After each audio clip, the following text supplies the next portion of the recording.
Salam əziz tələbələr, hər vaxtınız xeyir. Mən Ləman Qarazadə.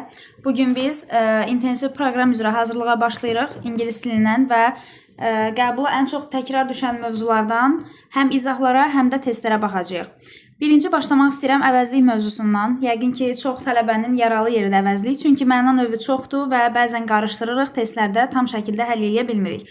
Bugün biz əvəzliyin imtahana düşə biləcək hissələrinə baxacağıq, daha çox, yəni əsas hissələrinə fokuslanacağıq və həmin hissədən bəzi test izahları göstərəcəm mən sizə.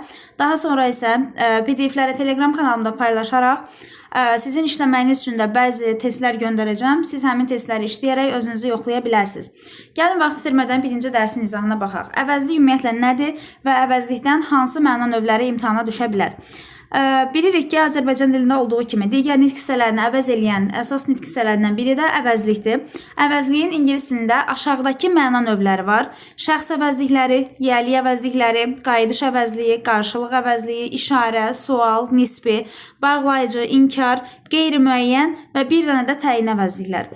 Deməli, biz indi buradan hamısını öyrənməyəcəyik, çünki bunun hamısı imtahana düşmür. İmtahana əvəzlikdən bir sual olur maksimum və bu sualda biraz nisbətən abituriyent proqramından çətin olduğuna görə magistra daha biraz qəliz versiyası düşür deyə sonlara doğru olan hissələrə baxacağıq.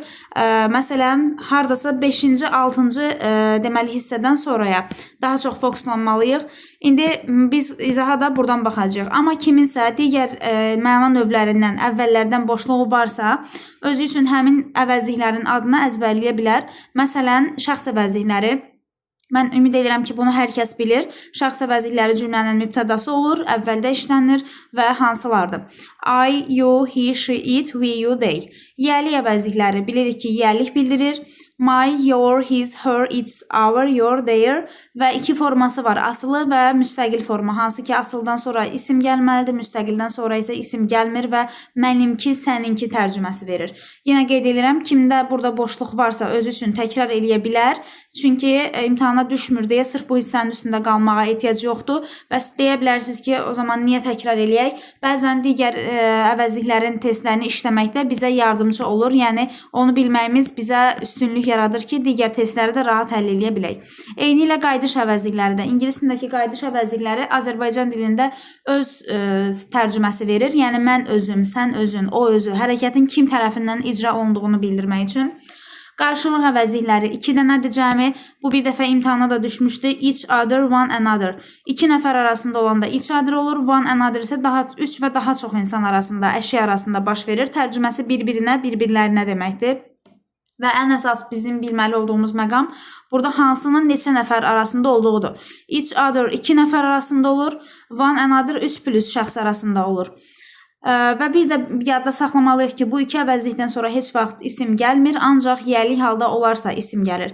Videonun bəzi hissələrini dayandıraraq öz qeydlərinizi götürə bilərsiniz. Testləri işləyəndə bunlar sizə çox böyük kömək olacaq. İşarə əvəzliklərinə keçək daha sonra. İşarə əvəzlikləri deməli bizim dilimizdə olduğu kimidir. Azərbaycan dilində işarə əvəzlikləri o, bu, elə, belə, həmin eyni tərcümədir.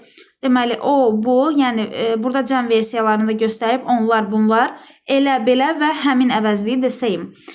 Bu əvəzliklərin də özündən sonra tək və ya cəm gəlməsinə əsasən qruplaşdırırıq. Məsələn, this əvəzliyindən sonra bilirik ki, yaxında olan tək isim gəlir, that isə uzaqda olan tək isimlə işlənir. These yaxında olan cəmlərlə, those uzaqda olan cəmlərlə işlənir.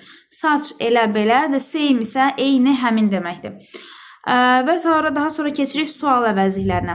Sual əvəzlikləri bəzən nisbi əvəzliklərlə, hətta bəzən bağlayıcı əvəzliklərlə belə oxşar olduğuna görə səhv salına bilər. Ona görə bizə əsas bu əvəzliklərin fərqini öyrənmək lazımdır ki, cümlələrdə, testlərdə biz bunları necə ayırd eləyək bir-birindən. Hətta keçmiş illərin qəbullarına baxsaz, həmin qəbulları da sizlə paylaşacağım. Görərsiniz ki, orada bu əvəzliklərə aid suallar düşüb imtahanda və tələbə burada bunu ayırd eləməkdə çətinlik çəkir. Çünki hamısı bir-birinə oxşardır, sadəcə cümlədəki funksiyalarını ayırd eləmək lazımdır. İndi gəlin baxaq, sual əvəzlikləri, nisbi bağlayıcı əvəzliklər hansılardır? Ümumiyyətlə, burada görürsünüz qarşısında yazıb hamısının, demək olar ki, hamısı eynidir, heç biri bir-birindən fərqli deyil. Amma biz bunların cümlədəki yerinə əsasən necə fərqləndirəcəyik, həmin hissəyə gəlin baxaq. Bu PDF-i də həmçinin sizinlə paylaşacağam. Telegram kanalına yükləyib dərs oxumaq istəyənlər, yəni ümumi təkrar eləmək istəyənlər, konspekt yazmayanlar buradan ümumi təkrar eləyə bilərlər. Deməli, sual əvəzlikləri hansılardır? Who, kim, whom, kimə, kimi, whose, kimin, which, hansı, what, nə. Bu sual əvəzlikləri həmişə cümlənin əvvəlində işlənir. Baxın, əsas yerləri qeyd edirəm ki, test işləyəndə sizə lazım olacaq yerlər harada, ona fikir verin. Cümlənin əvvəlində işlənir və təbii ki, bir struktura daxil olmalıdır. Bir struktur tələb edir özündən sonra. Sual əvəzliyinin cümlədəki yeri, yəni sual vermək üçün istifadə olunur. Cümlədəki məqsəd odur ki, sual verilsin. Sual cümləsinin quruluşu da necə olmalıdır? Köməkçi feillər, yəni həmin, daha doğrusu sual əvəzlikləri, yəni həmin bu öyrəndiyimiz əvəzliklər. Daha sonra köməkçi feil, məsələn, are, do və s. Burada məsələn isdir. Daha sonra mübtəda və xəbər. Yəni ardıcıllığı bilməlisiniz ki, həm sonda işarə qoyulacaq zaten, sual əvəzliyi olduğunu biləcəksiniz, sual cümləsi olduğu bilinəcək. Bəzən isə ola bilər sual cümləsi olduğunu tuta bilməzsiniz, heç bir işarə olmaz. Fikir verməlisiniz ki, özündən sonra köməkçi feil, daha sonra isə mübtəda və xəbər ardıcıllığı gəlsin. Bu zaman artıq həm də tərcümədən də ayırd eləmək olar ki, bunlar cümlədə sual əvəzliyidir.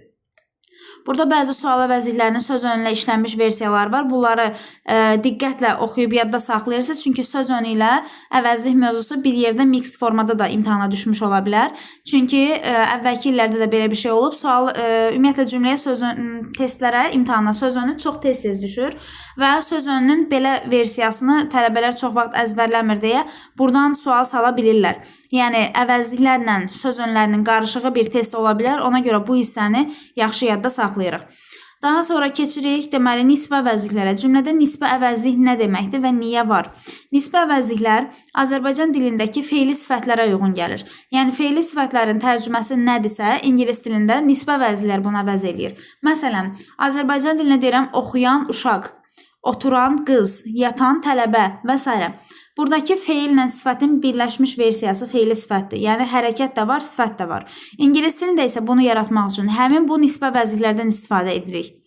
Bu gördüyünüz nisbə əvəzliklərdən və bu nisbə əvəzlikləri diqqətlə yadda saxlayın ki, bunların içində bəzən sual əvəzliyində və bağlayıcı əvəzlikdə olmayan əvəzliklər var. Məsələn, who, kim, whom, kimə, whose, kimin, which, hansı, that, hansı. Yadda saxlayın ki, what deyə bir nisbə əvəzlik yoxdur. Tələbələrin ən çox qarışdırdığı. What deyə bir nisbə əvəzlik yoxdur. Ona görə də what-u heç vaxt isimlərlə bir yerdə işlədə bilməzsiniz. Quruluşa baxın, bu strukturu yadda saxlayın. Əgər cümlədə nisbə əvəzlik axtarırıqsa, nisbə əvəzlik testidirsə və biz onu həll eləmək istəyiriksə, özündən əvvəl mütləq şəkildə bir canlı isim gəlməlidir. Həmin dediyim o, yatan tələbə, oturan uşaq, işləyən adam və s.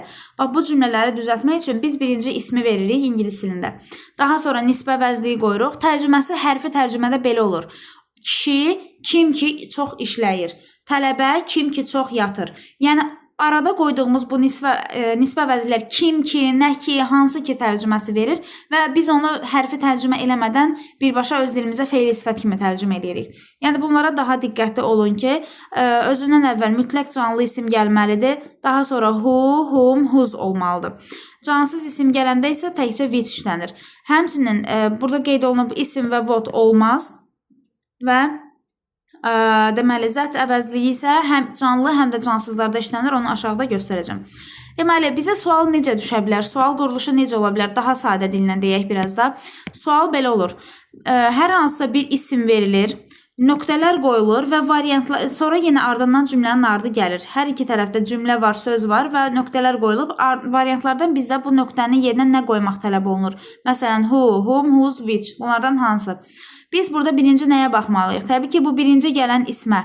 Əgər bu birinci gələn isim canlı isimdirsə, o zaman deməli burada who, whom, whose bu əvəzliklərdən bir də zət əvəzliyi burada qeyd olunmayıb. Deməli, bu əvəzliklərdən biri olmalıdır. Bir dəqiqə, buradan qələm rejimini dəyişək, daha aydın yazaq. Deməli, əgər variantlarda canlı isimdən əvvəl nöqtədən əvvəl daha doğrusu canlı isim gəlibsə, biz burada ancaq who, whom, whose qoyulmalıdır. Əgər cansız isim gəlibsə nöqtədən əvvəl, orada ancaq which, bir də zət olmalıdır. Yəni zət dediyim kimi həm canlılarla, həm də cansızlarla işlənə bilir. İndi yaxşı, tutaq ki, canlı isim gəldi, oldu who, whom, whose. Bəs bunun üçü də variantda var. Biz bunun hansını istifadə etməliyik? Təbii ki, özündən sonraya baxmalıyıq bu dəfə. Əgər özündən sonra feil varsa, who olmalıdır. Əvəzlik varsa, whom olmalıdır. İsim varsa, whose olmalıdır. Gəlin nümunələrə baxaq. Tərcümə ilə daha aydın olacaq sizə. Kişi, he is the man. Bu həmin kişidir. Kim ki, məktəbdə işləyir. Görürsünüz, burada nöqtədən əvvəl, yəni who-dan əvvəl, elə bilin ki, burada nöqtə boşluq olacaq və bundan əvvəl demən gəlib. Yəni, bu canlı isimdir. Özündən sonra isə works gəlib. Works işləmək. Feil gəlib. Deməli, ortada who olmalıdır. Və yaxud da burada the man whom we saw. Hansı ki, kimi ki, biz məktəbdə görmüşdük. Kimi tərcüməsi verir. Ona görə whom olmalıdır. The man whose son. Kimin ki, oğlu məktəbdə oxuyur, həmin kişidir. Baxın, bu şəkildə biz burada özündən sonra isim, özündən sonra əvəzlik və feil gələndə bir-birindən ayırt eləyə bilirik ki, hansı əvəzliklə hansı cümlələr işlənməlidir. Amma cansız isim gələndə özündən sonraya baxmağa ehtiyac yoxdur. Burada əvəzlik də gələ bilər, feil də gələ bilər və s. Burada cansız isim varsa ancaq which əvəzliyindən istifadə olunur. Həmçinin zət əvəzliyi də həm canlıları, həm cansızları əvəz eləyir. Yeganə, deməli, who'su əvəz eləyə bilmir. Zət əvəzliyini heç vaxt who'sun yerinə işlədə bilmərik, amma bundan əlavə hamısının yerində işlənib əvəz eləyə bilər. Burada da yenə əlavə qeydlər var. Dediyim kimi PDF-i göndərəcəm. Oradan ətraflı şəkildə oxuya bilərsiniz. Mən əsas imtahana düşə biləcək yerlərin üstündən keçirəm ki, sizə də rahat olsun. Uzun-uzadı bir izah videosu istəmirəm, yorucu olmasın. Sadəcə, yəni, ayırt eləyə biləsiniz ki, imtahanda rahat şəkildə necə tapmaq olar. Keçirik digər mövzumuza. Deməli, bağlayıcı əvəzliklər dedik. Bağlayıcılar da eyni ilə nisbi və sual əvəzlikləri kimidir. Demək olar ki, bir fərqi yoxdur. Okey, bunu necə fərqləndiririk? Burada bir dənə what var. Görürsünüzsə, what bağlayıcısı gəlib burada. Amma nisbi əvəzliklərdə what yox idi. Amma sual əvəzliyində var idi. Sualda onsuz da rahatdır. Sual əvəzlikləri cümlədə sual cümləsi olmağından fərqləndirmək olur. Amma what nisbilərdə yoxdur. Bağlayıcılarda var. Bunu yadda saxlayırıq. Ümumiyyətlə, bağlayıcı əvəzlik deyəndə biz nəyi bilməliyik? Bağlayıcı adı üstündədir. İki cümləni bir-birinə bağlayır. Hansı ki, hər iki tərəfdə özündən sonra mübtəda xəbər tələb edir. Baxın, məsələn, I can't remember. Xatırlaya bilmirəm. She said. O dedi. Burada bir mübtəda xəbər var. Burada bir mübtəda xəbər var. Ortadakı what artıq bağlayıcıdır. İki cümləni bir-birinə bağlayır. Mən xatırlaya bilmirəm, o nə dedi. Onun nə dediyini xatırlaya bilmirəm. Yəni, tamamlıq budaq cümləsi ola bilər, mübtədə budaq ola bilər, xəbər budaq ola bilər, tərcümədən asılıdır. Əsas odur ki, okey, bu hissəni unudun. Budaq cümlənin növləri biraz Azərbaycan dilində də çətindir deyə tələbələr səhv salır. Sadəcə, özündən sonra mübtədə xəbər ardıcıllığı. Yəni, iki cümləni bir-birinə bağlayır. Cümlə, daha sonra bu orta hissədə bağlayıcılar olur, iki cümləni bir-birinə bağlayan və yenə cümlə gəlir. Və cümləni də biz bilirik ki, mübtəda xəbər ardıcılığı təşkil edir. Burada da I can't remember mübtəda xəbər var, burada da mübtəda xəbər var. Deməli, what bağlayıcısı artıq burada bağlayıcıdır, biz buna nisbə əvəzlik deyə bilmərik. Amma nisbə əvəzlikdə fikir verdisə sadəcə bir söz gəlir. Orada mübtəda xəbər ardıcılığı yox, özündən əvvəl isim gəlmişdi və o ismi əsasən təyin edirdik biz orada. Burada isə feillər var. Məsələn, I know, mən bilirəm. It was, odur. O kimdir? Mən onun kim olduğunu bilirəm. Ortada kim bağlayıcısından bağladıq.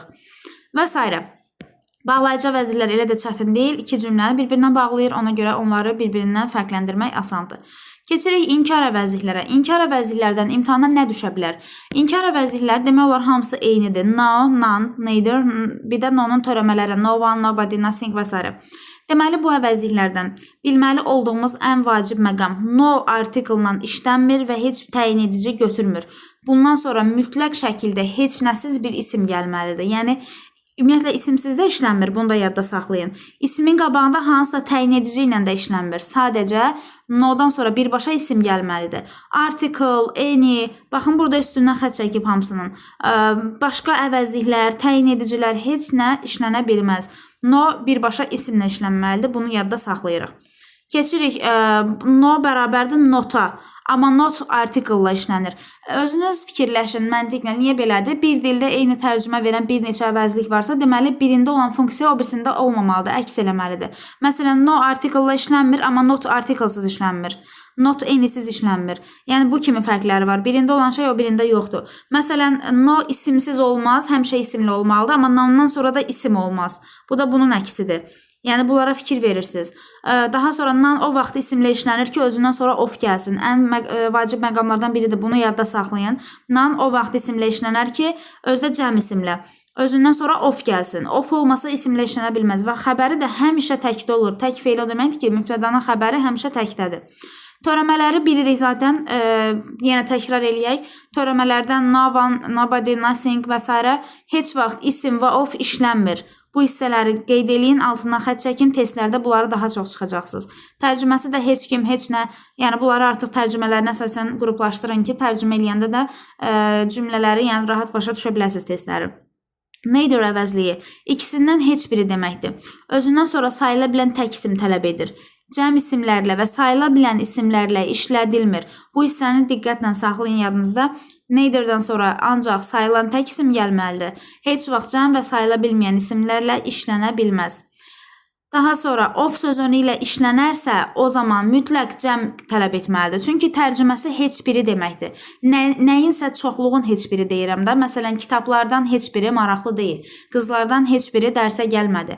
Yəni of sözü olanda orada yəlik hal düzəlir. Qızların heç biri, kitabların heç biri in tərcüməsi verir. Of bilirik ki, yəlik hal şəkilçisidir. Və buna görə of sözünü varsa, cəm isim gəlməlidir ki, onların heç biri olduğunu qeyd eləyək. Amma hər bir halda xəbəri həmişə təkdə olmalıdır. Heç vaxt cəm xəbərlə işlənə bilməz.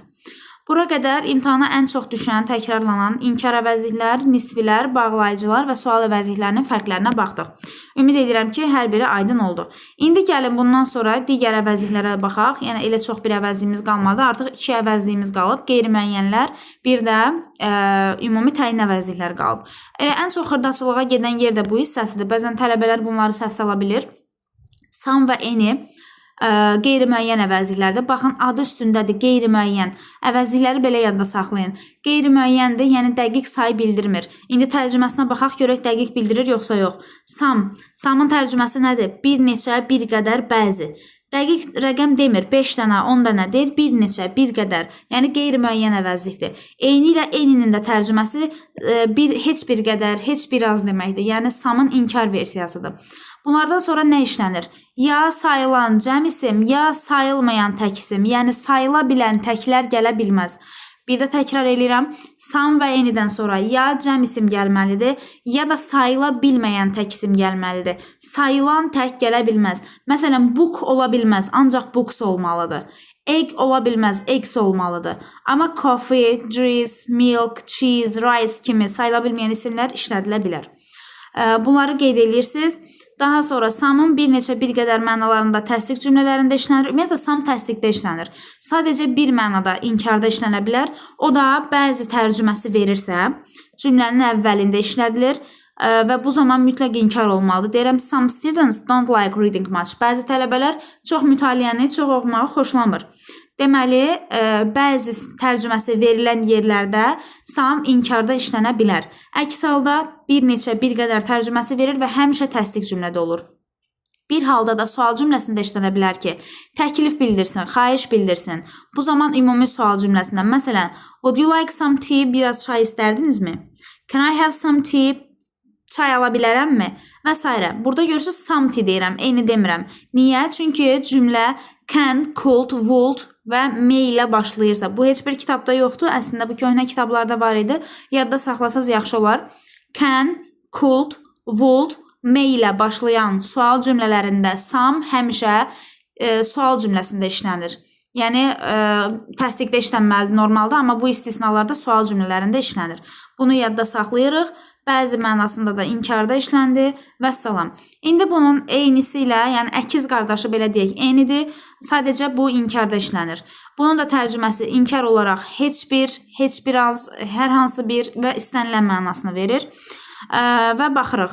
Özündən sonra sayıla bilən cəm, sayılmayan tək, eyni ilə samda olduğu kimi. Tərcümələrini də yazır. Burada sual və inkar cümlələrdə işlənir daha çox. Yəni samın əksidir. Sam təsdiqdə işlənir, bu sualda inkarda. Və bir istisna da burada var ki, əgər hər hansı bir istənilən tərcüməsi verərsə, bu zaman təsdiq cümlələrdə işlənə bilər.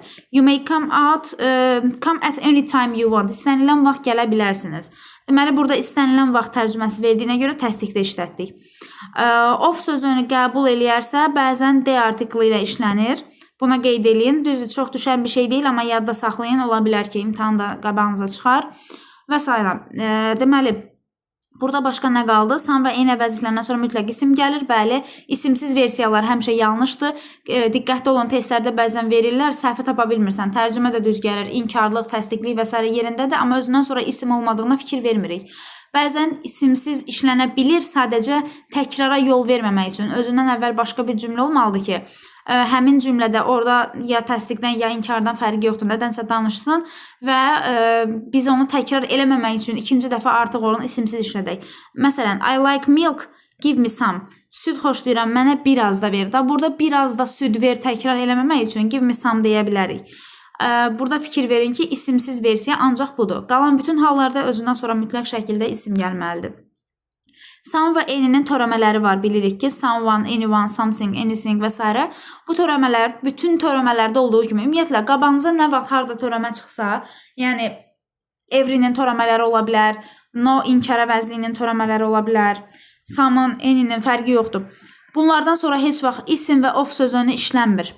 Həmişə də xəbərləri təkdə olur. Bu qaydanı yadda saxlayın. Yəni, heç vaxt özündən sonra of və isim gələ bilməz, xəbərdə təkdə olmalıdır. Bir də else ilə işlənə bilir, özündən sonra else gəlir. Somebody else, daha kimsə. Something else, nəsə daha başqa bir şey bu mənada. Else ilə bağlı 3 qaydanı da yadda saxlayaq. Özündən sonra isim gəlmir, törəmələrdən sonra işlənir, sual əvəzliklərindən sonra işlənir. Çünki else bir dəfə imtahana düşüb, bu şeyə diqqət edin ki, orada da qarışdırmayasınız. Anyone-un törəmələrinə də eyni şey aiddir. Və burada inkar olmayıb, amma inkarlıq bildirən bəzi şeylər var ki, bunları vurğulamaq istəyirəm. Cümlədə əgər hardly varsa, if, without sözləri varsa, orada eyni işlənməlidir. Və niyə? Və törəmələri. Çünki bu inkarlıq yaradır, suallıq yaradır. Məsələn, if sual cümləsi, if you have any question, əgər sənin sualın varsa, artıq şərt qoyur, sual verir. I can hardly see anyone. Mən demək olar ki, heç kəsi görmürəm. Hardly bilirsiniz ki, inkarlıq yaradır. Without inkarlıq yaradır. Burada yəni eyni olmalıdır. I can do it without any help. Heç kəsin köməyi olmadan bunu etmişəm. Və s. Burada da nümunələr verilib. Belə. Bu da oldu deməli, qeyri-müəyyən əvəzliklər. Ümid edirəm, buradan da hər şey aydın oldu. Əsas yerlərin üstündən keçməyə çalışdıq ki, çox sizi yormayaq. Və onsuz da testləri işləyəcəyimizə görə keçək indi təyin əvəzliklərə. Əsas təyin əvəzlikləri bir-birindən fərqləndirməyi bilməliyik. Təyin əvəzliklər hansılardır? Deməli, birinci təyin əvəzliyimiz all'dur. All, hamı, bütün. İki tərcüməsi var. Ya hamıdır, ya da bütündür. Və cümlədə də işlənmə yeri, iki işlənmə yeri var. Bir mübtədə olur, bir təyin. İndi onları sizə göstərəcəm. Each, hər biri. Every də hər biri. Either, ikisindən biri. Both, hər ikisi. Other, başqa digər. Another, daha biri əlavə. İndi gəlin baxaq işlənmə yerlərinə, funksiyalarına. Dedik ki, all'un tərcüməsi hamı, hər şey, bütün tərcümələri verir və cümlədə iki funksiyası var. Bir mübtədə, bir də təyin kimi işlənə bilir. Mübtədə olduqda all cümlənin əvvəlində işlənəcək və xəbəri tərcüməsindən asılı olacaq. Əgər canlılardan danışıramsa, xəbər cəmdə olacaq, cansızlardan danışıramsa, xəbər təkdə olacaq. Məsələn, deyirəm ki, all are happy, hər kəs xoşbəxtdir, hamı xoşbəxtdir. Deməli, xəbər cəm oldu. Amma deyirəm ki, hər şey dadlıdır və yaxud da hər şey qaydasındadır, all is okay, all is tasty. Deməli, hər şey mənasında cansızı ifadə edir, xəbəri tək olacaq. Buna fikir verin.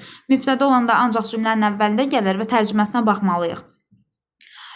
Digər bir funksiyası isə təyin funksiyasıdır. Burada bütün tərcüməsi verir. Təbii ki, bütün nə? Özündən sonra bir isim gəlməlidir. Bütün kitablar, bütün uşaqlar, bütün məlumat və s. Burada artıq xəbər isimdən asılıdır. Əgər özündən sonra gələn isim cəmdirsə, all books, onda xəbəri də cəm olur. Əgər təkdirsə, o zaman tək olur. All information. Və sayılan cəm isim gəlir. Və yaxud da sayılmayan tək isim gəlir. Sayılan tək gördüyünüz kimi olmaz. Burada da qeyd olunub.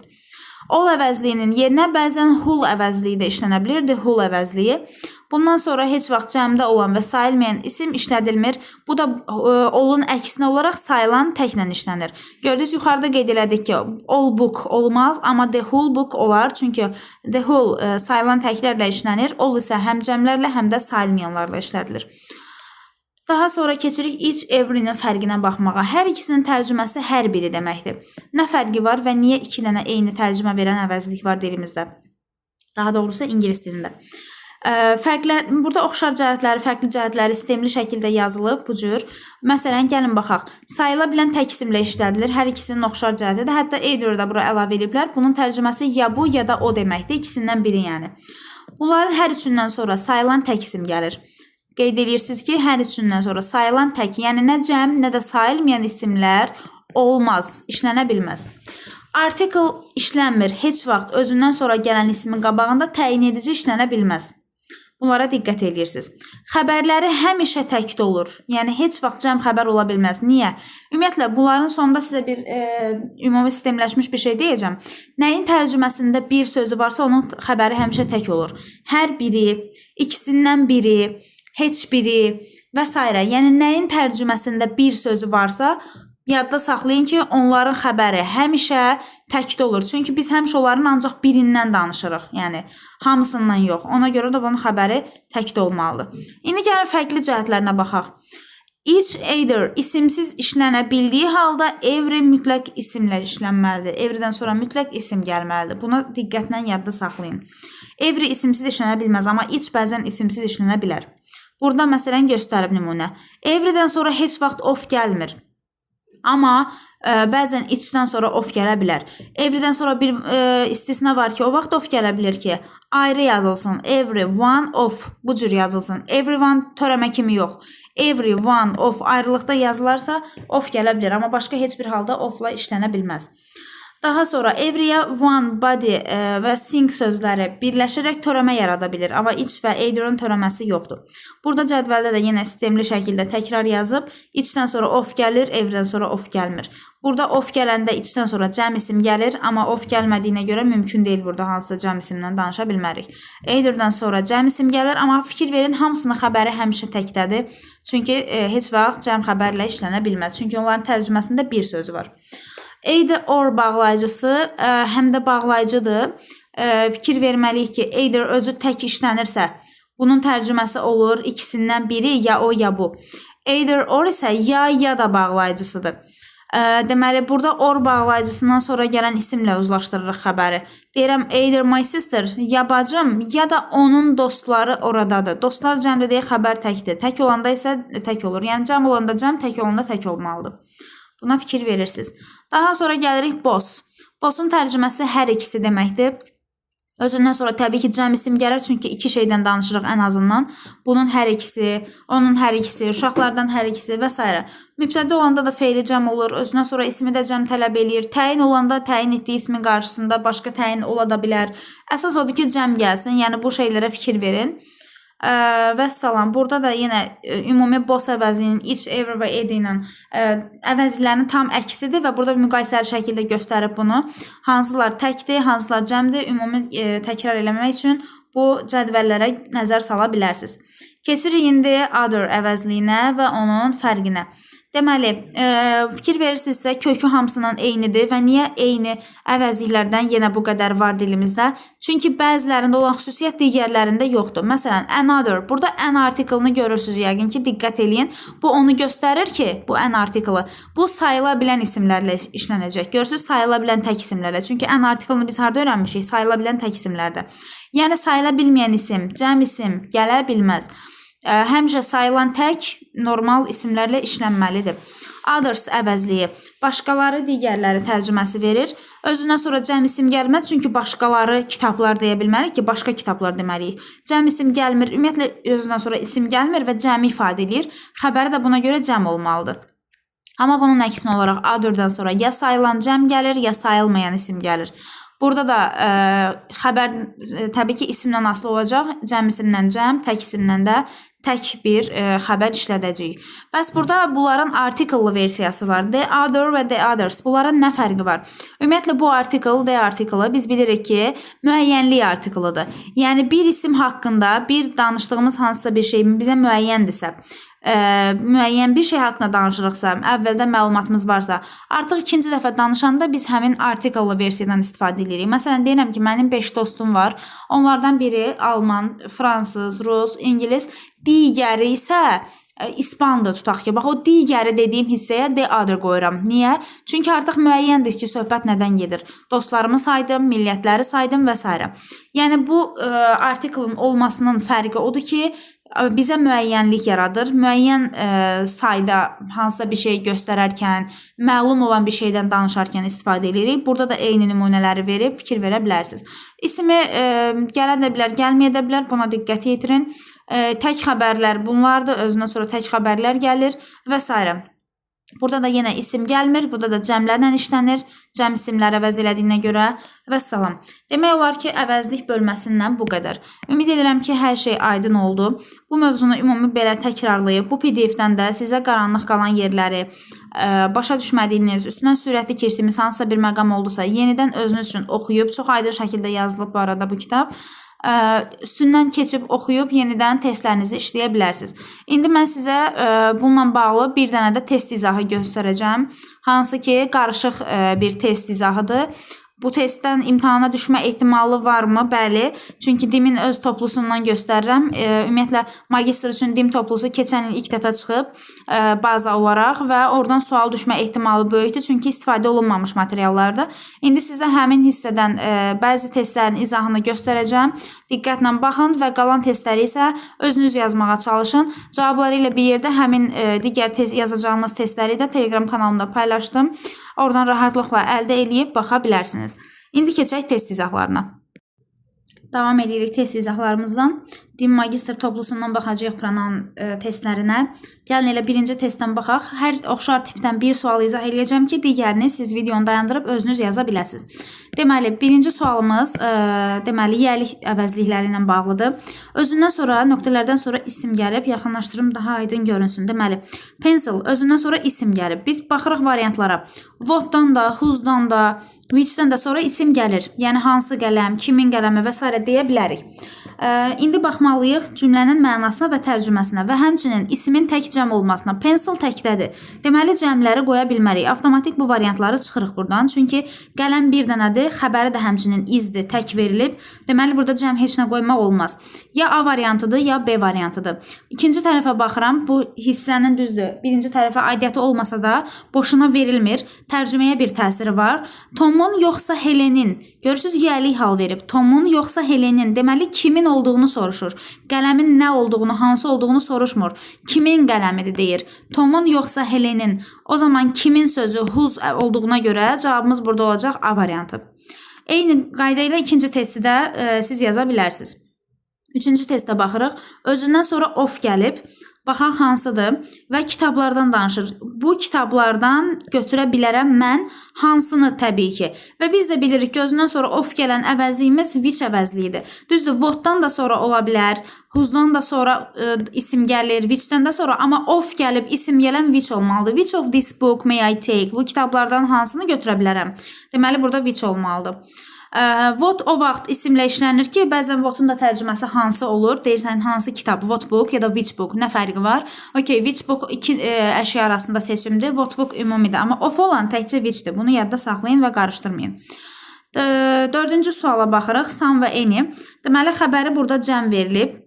Diqqətlə əsas baxacağımız şey xəbərin cəm olmağıdır. Hər iki tərəfdə cəm olmağıdır. Biz bilirik ki, no one törəmədir. Törəmənin xəbəri cəm ola bilməz. İkinci tərəfdə bu səhvdir. Everybody törəmədir. Bunun xəbəri cəm ola bilməz. Birinci tərəfə qoya bilmərik. Səhvdir. Nobody'ni də çıxırıq. Çünki nobody'lərin xəbəri həmişə tək olur. Qaldı B və Y variantı. İndi xəbər cəm olduğuna görə ikinci tərəfə də A da qoya bilmərik. Çünki o tək isim əvəz edir, təklə danışırıq. Amma B variantı others olduğuna görə cavab doğru variant B-dir. Some were singing, bəziləri oxuyurdu. Others were dancing, digərləri isə rəqs edirdi. Bu tərcüməyə əsasən və qaydalara əsasən cavabımızı asanlıqla tapa bildik.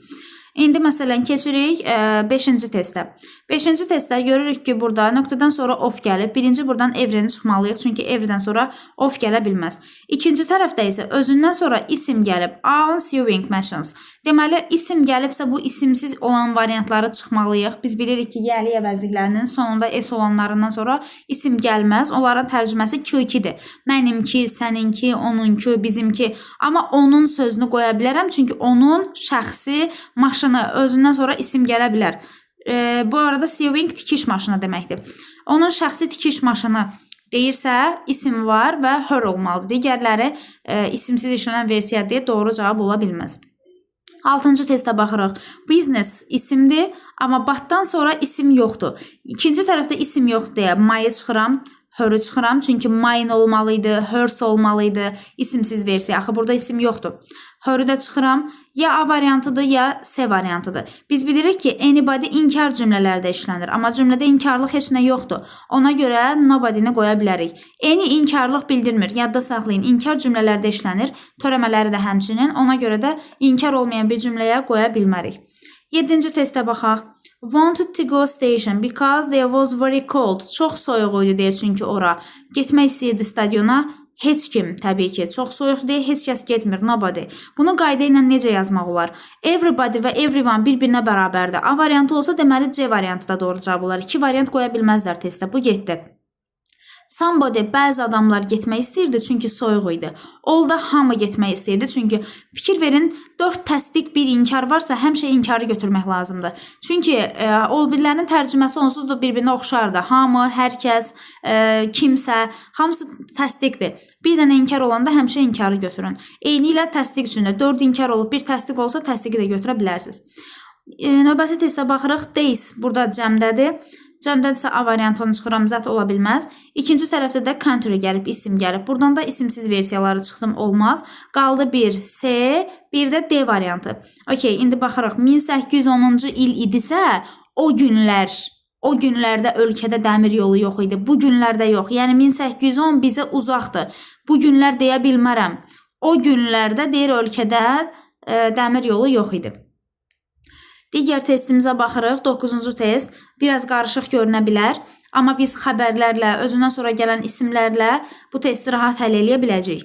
Baxırıq ki, plant gəlib, bitki və yaxud da zavod mənasında da ola bilər. Okey, burada zavoddur, çünki deyir, bu zavodun işçiləri, bizim zavodun işçiləri, onların zavodun işçiləri və s. İsim gəlib, bütün variantlar doğrudur, çünki hour'dan sonra və Z-dən sonra isim gəlir. Okey, burası doğrudur. Keçirik ikinci tərəfə. Burada cümlənin help xəbəri var, amma mübtədası yoxdur. Mübtədə qoymalıyıq biz bura. Okey, yenə hamısı doğrudur. They, we, they, hamısı doğrudur ki, mübtədə ola bilər. O biri tərəfə baxırıq. İşçilər 2 nəfər deyil. Çox adamdır. B variantını çıxıram. Çünki each other demişdik ki, 2 nəfər arasında işlənir. Eyni ilə D variantında çıxıram, Y variantında çıxıram. Qalır A və S variantı. İndi ikinci tərəfdə. Bizim zavodun işçiləri kömək eləyirlər bir-birlərinə öz iş saatlarında, bizim iş saatlarımızda, yoxsa onların iş saatı. Burada his ola bilməz.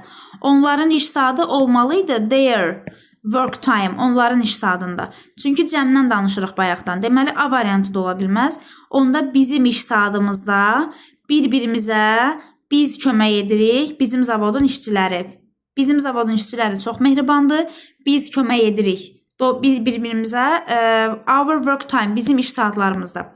Yəni, deyirəm ki, aydın oldu. Özündən sonra isim və tərcümə. Əsas məsələ tərcümədir burada. Ümumiyyətlə, magistr testlərinin bəziləri qrammatik cəhətdən tərcüməyə önəm verilən şeylər olur. Ona görə diqqətli olun ki, bəzən qrammatik cəhətdən hər iki tərəf düz gələ bilər. Sadəcə tərcümə ilə bir cümlə, bir sual dəyişmiş ola bilir. Daha sonra baxırıq, deməli, digər testimizə two friends, two olduğunu boşuna qeyd eləmir. 2 nəfərdirsə one another ola bilməz. Və özündən sonra isim yoxdursa yəlik hallarda ola bilməz. Qalır each other, each one deyə bir əvəzlik yoxdur. Heç bir yerdə belə bir şey öyrənməmişik. Cavab olacaq A variantı. Baxırıq digər 11-ci testdə. English books. Özündən sonra cəm isim gəlib və eni də var burada. Others'dan sonra isim gəlmir. Daha sonra another of deyə bir şey yoxdur. Have you got another books cəmdədir deyə another ümumiyyətlə ola bilməz. Have you got any'dən sonra article gəlmir, onda olacaq S variantı. Çünki any, some və s. Z article ilə birbaşa işlənmir. Of olarsa Z article işlənə bilər.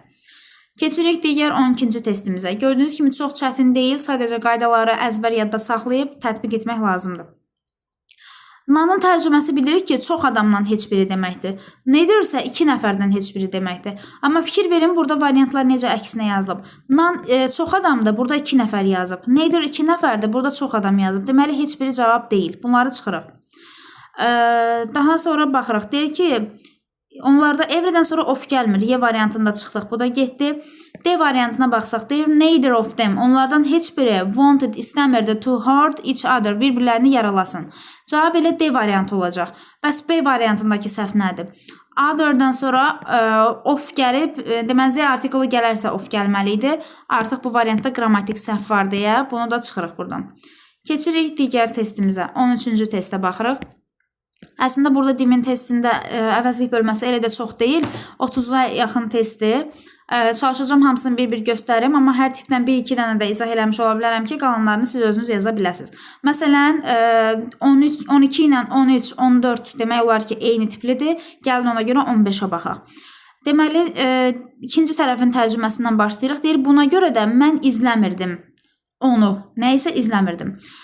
Dünən televizorda maraqlı, indi nəsə var imiş ya da yox imiş, mən ona görə deyir izləmirdim onu. Birincisi televizor təkdir deyə, burada onları yaza bilmərəm, onu yazmalıyam. Ya B variantıdır, ya Y variantıdır. Və təbii ki, televizorda maraqlı heç nə olmayıb, nothing. Cavab Y variantıdır. Heç nə olmayıb ki, mən buna görə onu izləməmişəm. Anything inkar cümlədə işlənməlidir. Gördüyünüz kimi cümlədə inkarlıq bildirən heç nə yoxdur. Ona görə doğru cavab olacaq burada Y variantı. Eyni ilə törəmələrin işlənmə yeri 16-da da, 17-də də tərcümədir, 18-də də eyni şeylərdir. Bunlara fikir verin. 19 tipli suallara bayaq baxdıq. Yəli əvəzliyi, isimin gəlib gəlməməsi. İstəyirəm bunu özünüz həll eləyəsiniz ki, daha yaxşı yadda qalsın. Gəlin məsələn 21-ə baxaq. 21-də qayıdış əvəzlikləridir. Heç qayıdış əvəzliyi ilə testə baxmamışıq. One was Russian. Deyir, biri Rusiyalıdır, digəri Ukraynalıdır. So, buna görə də they could understand. Onlar bir-birlərini 2 nəfərdir. Bir Rusiya və bir Ukrayna 2 nəfər dediyinə görə mən burada çox bir şey yaza bilmərəm. Məsələn, everydən sonra isim gəlməlidir, getdi. One other deyə bir əvəzlik yoxdur, getdi. Each others cəmlənmir, heç vaxt belə bir şey də yoxdur. Qaldıq C ilə Y-nin arasında. Onlar 2 nəfər bir-birlərini yaxşı başa düşürdülər deyə each other olacaq. Themselves, onlar belə çıxır ki, özlərini yaxşı başa düşürdü. Özlərini yox, bir-birlərini başa düşürdülər. Ona görə cavab olur Y variantı burada.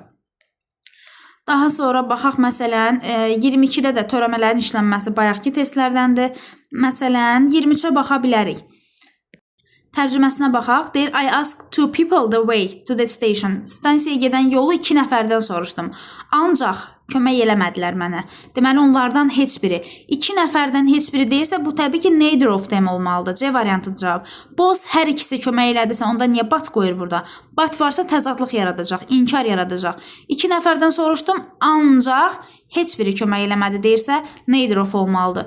A variantı səhvdir. Ümumiyyətlə, bu təsdiq olan şeylərin hamısını çıxıram. Bir dənə gördüyünüz kimi bayaqki prinsiplər. 4 təsdiq, 1 inkar varsa, inkarı götürməliyik. Cavab olacaq orada C variantı. Eyni tipdən 24 və 25-ci suallarda özünüz həll eləyə bilərsiniz.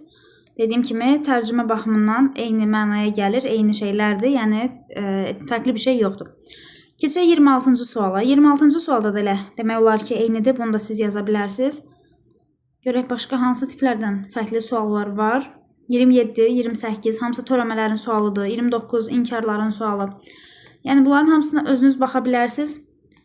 Görək, fərqli nəsə bir şey olsa, onların izahına baxaq. Məsələn, 35.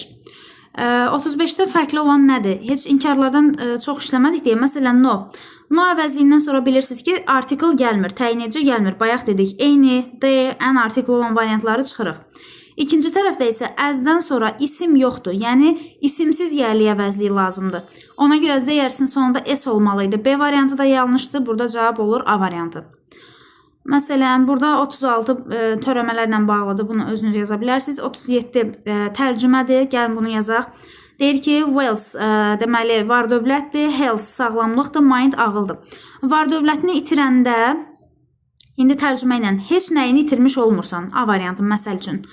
Nəsə bir şey yazmayaq burada. Heç bir şeyini itirmirsən var dövlətini itirəndə. Health, sağlamlığını itirəndə nəsə bir şey itirmiş olursan, something. Ağlını itirəndə isə hər şeyini itirmiş olursan, everything. Elə tərcümə ilə baxdıq ki, A variantı doğrudur, heç digər variantlara baxmağın mənası yoxdur. Qrammatik cəhətdən də çıxa bilərdik. Məsələn, nan isimli olmalıdır deyə, daha doğrusu, yox, nan isimsizdir. Burada nəsə başqa şey vardı, səhv saldım. Okey, məsələn, boss isimli olmalıydı, bununla deyəsən qarışdırdıq. Xəbəri cəm olmalıydı, bu yanlışdır, bilirik ki. Daha sonra olun xəbəri cəm olmalıydı, bu yanlışdır. Digər variantları bəzilərini qrammatik cəhətdən çıxmaq olardı. Sonra baxırıq deməli 38-ə. 38 eyni tip sualdır. 39 eyni tip suallardandır. 40-da həmçinin.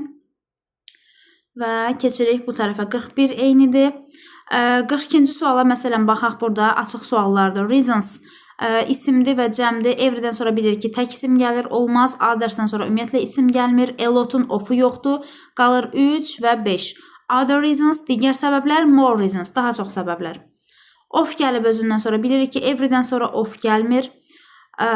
Sonra three brothers deyir. 3 qardaşdırsa, boss 2 deməkdir. Bu da olmaz. Onda qardaşların 3'ü də işləyir. Hər biri işləyir. Bir də heç biri işləmir. 1, 2, 5 olacaq doğru cavab. Bunlar daha çox tərcümə ilə əsaslanır deyə. Məsələn, 44 bunlarla eyni tipdə siz baxırsınız. 45 eyni tipdə də siz baxırsınız. 46 uyğunluqdur.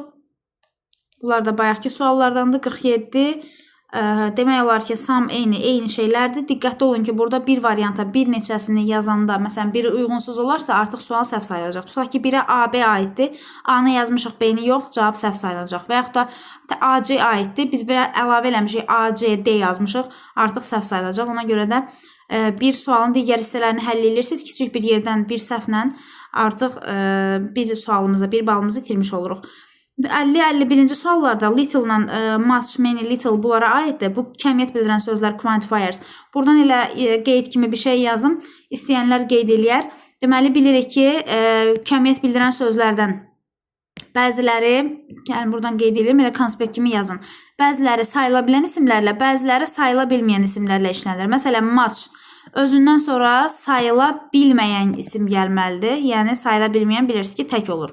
Little-da həmçinin və a little-da özündən sonra sayıla bilməyən isimlərlə işlədilməlidir. Bunun əksinə olaraq little həm də a little, hər ikisi. Many və few, a few olanlar isə özündən sonra cəm isim tələb edir. Yəni sayıla bilən təbii ki, cəm isim gəlməlidir.